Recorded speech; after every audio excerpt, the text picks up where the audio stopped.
কৃষ্ণ ঘরে ঘরে, তৃণমূল ঘরে ঘরে। আমরা বলি হরে কৃষ্ণ হরি হরি, সবার মোরা ভালো করি।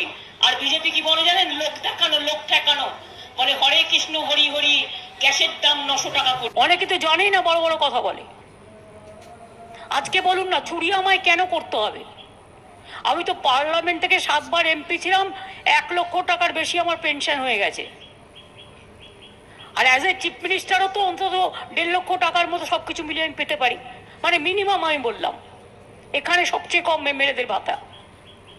তার মানে কত? 1 আর 1.5 2.5 লক্ষ করে, 11 বছর কাউন্ট করুন। আগামী 2-3 বছরের মধ্যে আমি 10 লক্ষ ছেলে মেয়েকে এমএসএমই তে চাকরি দেবো এবং ইন্ডাস্ট্রিয়াল এতে চাকরি দেবো। তার কারণ যারা কাঁদছে বাইরে যাবেন না। আপনারও ছেলে মায়েদের গুলি কইরা মারে। আর সবচেয়ে বড় দস্যু ডাকাত বিজেপি মন্ত্রী খুন কইরা ঘুরে বেড়ায়, তার বিরুদ্ধে কোনো ডাকাতির মামলা হয় না। ইন্দিরা গান্ধী যখন প্রাইম মিনিস্টার ছিলেন, তিনি চাঁদে মানুষ পাঠিয়েছিলেন। আমরা তখন ছোট ছিলাম। আমার মনে আছে,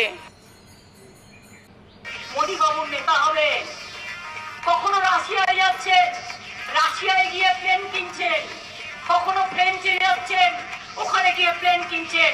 আর আমার গরিব ঘরের ভাই বোনেরা 100 দিনের গীতশ্রী সন্ধ্যা মুখোপাধ্যায়, নিজে গীতশ্রী, আমাকে ফোন করে বলছেন, শোনো না তুমি কেমন আছো? খুব ভালোবাসেন মহাশ্বেতা দিয়ে, আমায় খুব ভালোবাসেন।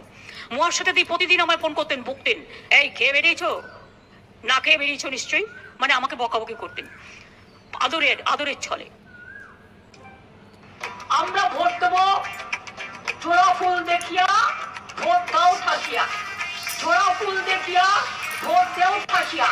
তাই যেখানে যেখানে ওরা গিয়ে গুন্ডামি করবে, আমি মা বোনেদের বলবো, হাতা খুন্তি লইয়া খেদাইয়া দাও দাঁড়াইয়া। হাতা খুন্তি লইয়া খেদাইয়া দাও দাঁড়াইয়া। আপনাদের সকলকে আমি শুভ নববৈশাখের শুভ নন্দন জানাচ্ছি। আমরা কথাটা ইউজ করি অভিনন্দন। আমি আজ থেকে শুরু করলাম শুভ। কন্যাশ্রীর অ্যাকাউন্টে যদি কন্যাশ্রীর টাকা চলে যেতে পারে, বিধবা অ্যাকাউন্টে যদি বিধবা চলে যেতে পারে, পুরোহিতের অ্যাকাউন্টে যদি পুরোহিতের টাকা যেতে পারে, ইমামের অ্যাকাউন্টে যদি ইমামের টাকা যেতে পারে, সবুজ সাথীর সাইকেল যদি ছাত্রছাত্রীদের কাছে যেতে পারে, দুয়ারে সরকারের রেশনও যেতে পারে। এই বুদ্ধি যদি তোমার না থাকে, তাহলে বলবো তুমি একটা মূর্খ, তুমি একটা গন্ড গবেট, তোমার কোনো বুদ্ধি নেই, বাস্তব বুদ্ধি তোমার নেই। অনেক ভালোবাসতাম, সব দিয়ে দিয়েছিলাম যা চাইতো।